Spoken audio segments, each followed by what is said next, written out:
सिंह साहब जिस तरह से ये एक जो पार्लियामेंट में एक हुआ कि जम्मू कश्मीर के जो है कश्मीरी विस्थापितों को 2 सीटें नॉमिनेट की गई, पीओ को 1 सीट दी गई, लेकिन सिख कम्युनिटी का कोई भी नुमाइंदा उनको नॉमिनेट नहीं किया। क्या कहेंगे इसके ऊपर आप? देखिए, बिल्कुल मैं कहूँगा हमारे साथ कोई भी सरकार रियासत में हो या सेंटर में हो, स्टेम मदर ट्रीटमेंट करती आई है और ये हमें अब ये म कन्फर्म हो गया हमारा भई सरकार कोई भी हो, हमारे साथ वो हमेशा ही डिस्क्रिमिनेशन करती आई है। कश्मीर की अगर बात करें, ये बात तो कन्फर्म है कि रिलीजियस बेस पे कभी भी आपको नहीं सीट रिजर्व नहीं की जाती, रिलीजन बेस पे नहीं की जाती। लेकिन कम से कम कैटेगरी को दी जा सकती थी।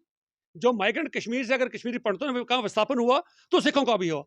तो उस बेस पे भी हमें एक सीट दी जा सकती थी।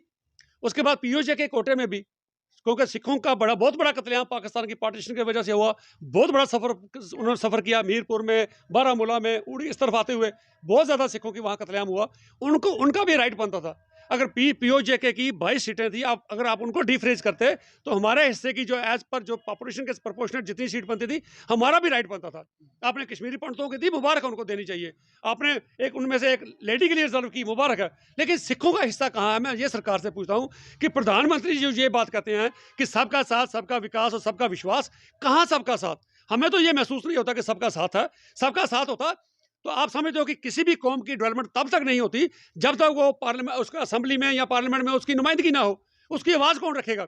उसकी आवाज़ रखने के लिए नुमाइंदा कोई नहीं है। और सरकार को ये चीज़ होती है कि जिस कौम का कोई स्कैटर्ड वोट हो, जिनका कोई नुमाइंदा चुन के आगे ना आ सकता हो, तो उसके लिए कोई ना कोई प्रोविजन रखा जाता है रिजर्वेशन का, ताकि उस कौम को भी नुमाइंदगी मिले। हर कम्युनिटी की नुमाइंदगी होगी।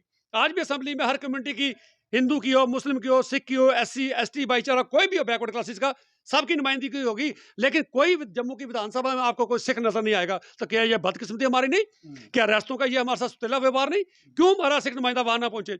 आपको पता है, हर कम्युनिटी में डिफरेंसेस होते हैं। स्कैटर्ड वोट है, कोई कहाँ रहता है।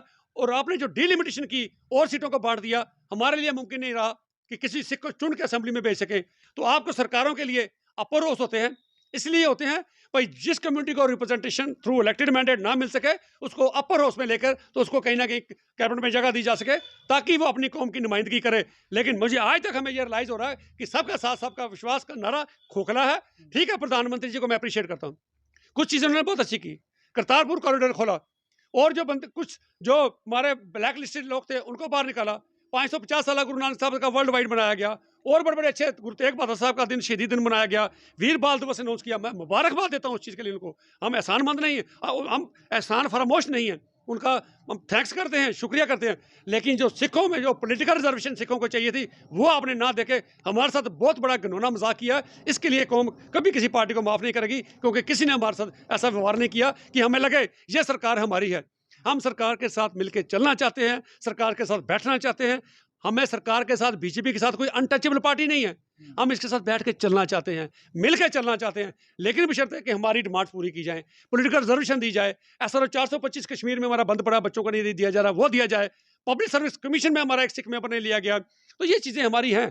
तो ये चीजें हमारे साथ बेइंसाफी हैं। जब तक ये सरकार दूर करती है, हम सरकार के साथ बैठ के स्टेज शेयर करना चाहते हैं, मिलके चलना चाहते हैं। किसी भी सरकार से हम दूर नहीं रहना चाहते। सिंह साहब एक और क्वेश्चन रहेगा लास्ट में कि जिस तरह से हमारे जो बहुत सारे नौजवान जो हैं जिन्होंने अपनी सजा काट ली है, लगातार प्रोटेस्ट कर रहे हैं। चंडीगढ़ में किया, सारे हर जगह पे कर रहे हैं कि उनकी सजा पूरी हो चुकी है, उनकी रिहाई कीजिए। लेकिन बड़ी बदकिस्मत की बात है, जहाँ हमें इंसाफ मिलना चाहिए, इस मौजूदा सरकार से बड़ी उम्मीद थी, अब वो भी नाउम्मीद हो चुके हैं। सिंह देखिए, बड़ी अफ़सोस से कहना पड़ता है कि जो लोग जेलों में अपनी सज़ा पूरी कर चुके हैं, संविधान यही कहता है, अगर किसी ने कोई क्राइम किया, उसे सरकार उसके क्राइम के मुताबिक उसको सज़ा देती है। जो सज़ा उन्होंने 12 साल की या 14 की थी, 18 थी, वो 18 पूरी करके 30-30 साल से जेलों में बंद है, 25-25 साल से जेलों में बंद है। तो उनका क्या कसूर है? एक तरफ राम रहीम को हर हर 6 महीने के बाद उसको पैरोल देते थे। फिर यहाँ ये लगता है, सरकार सिर्फ़ पॉलिटिकल कंसिडरेशन देखती है, अपनी वोट बैंक देखती है। जब-जब इलेक्शन आती है, राम रहीम को पैरोल पे बाहर भेज दिया जाता है, भाई ये हमें वोट दिलाएगा। सिखों की गिनती कहीं उनको ये नहीं लगता भाई ये वोट कमी हमें हमें इम्पैक्ट करेगी, हमें अफेक्ट करेगी, मैंडेट कहीं ना कहीं फर्क पड़ेगा। तो बड़ी देर से लोगों का ये मोर्चा चल रहा है। और मैं समझता हूँ कहीं ना कहीं हमारी जो अकाली दल का उसकी भी बहुत बड़ी कमजोरी रही जब जब वो सत्ता के साथ थी, पार्टनर थी, तब तक उन्होंने ये आवाज़ नहीं उठाई। जब वो सत्ता से बाहर आते हैं, उनको बंदी सिंह दिखाई दिखाई देने लगते हैं, क्योंकि वे दोबारा अपनी जो खोई हुई फुटेज है, खोई हुई जो लोगों में उनकी साख है, उसको हासिल करने की कोशिश की करते हैं।